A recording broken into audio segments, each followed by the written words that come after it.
اعوذ باللہ من الشیطان الرجیم بسم اللہ الرحمن الرحیم هل اتاک حدیث ضیف ابراہیم المکرمین، اور کیا تمہارے پاس پہنچ گئی خبر ابراہیم کے باعزت اکرام والے جو مہمان آئے تھے، فرشتے آئے تھے انسانی شکل میں. اذ دخلوا علیہ فقالوا سلاما، جب وہ داخل ہوئے ان کا سلام، قال سلام، جواب دیا سلام سے.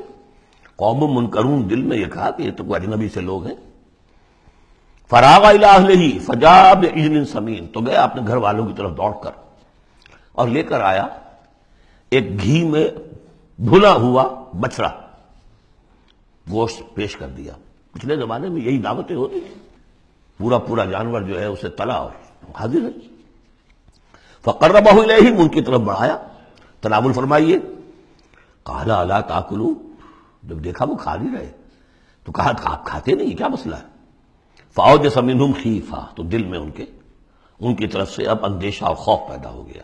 شاید یہ دشمن ہے جو میرا نمک نہیں کھانا چاہتے، اس لیے کہ مجھے غزل پہنچانا ہے، مجھے مارنا ہے، اس لیے نمک نہیں کھانا چاہتے. پرانے زمانے کے لوگوں میں یہ شرافت تو تھی کم سے کم. آج تو جس کا نمک کھاؤ اور اسی کی گردن اڑاؤ.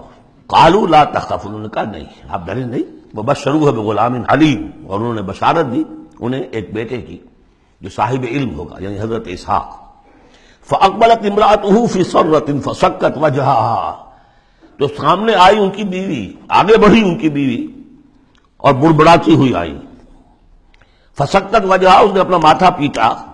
وقالت عجوز نقیم، میں بڑھیا ساری عمر میں باندھ رہی، اب میں جنوں گی. قالوا كذلك، فرشتوں نے کہا انسانی شکل میں جو تھے ایسے ہی ہوگا. قال ربک، ایسا آپ کے رب نے فرمایا. ہم کون ہوتے ہیں؟ آپ کے رب کا قول ہے. انہ هو الحکیم العلیم، یقیناً وہ سب کچھ جاننے والا بھی ہے اور بہت حکمت والا بھی ہے.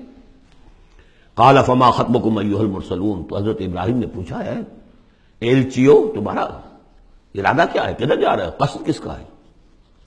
قالوا انا ارسلنا الى قوم مجرمین، کہا کہ ہم بھیجے گئے مجرم قوم کی طرف. نرسل علیہم حجارۃ من طین، کہ ہم ان پر بارش برسائیں، وہ کنکریوں کی بارش. مسومۃ عند ربک للمسرفین، اور وہ نشان زد ہیں، ہر کنکری معلوم ہے کس کے لیے بلٹ کا کام کرے گی، مسرفین کے لیے.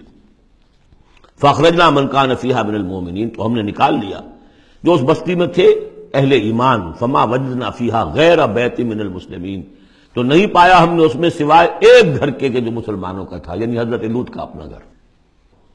وترکنا فیہا آیہ للذین یخافون العذاب العلیم، اور ہم نے اس میں ایک نشانی چھوڑ دی ان لوگوں کے لیے کہ جو ڈرتے ہوں عذاب علیم سے، دردناک عذاب سے.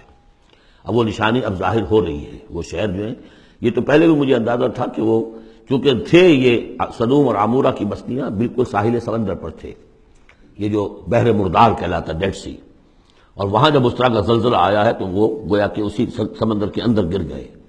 اب اس کا جو ہے وہ بتایا گیا ہے کہ کچھ لوگوں نے تلاش کر لیا ہے کہ ان کے کھنڈرات وہاں ہیں اس ڈیڈ سی کے تہہ میں. تو اللہ تعالیٰ نے آیت چھوڑ دی، نشانی بنا دی. صدق اللہ العظیم.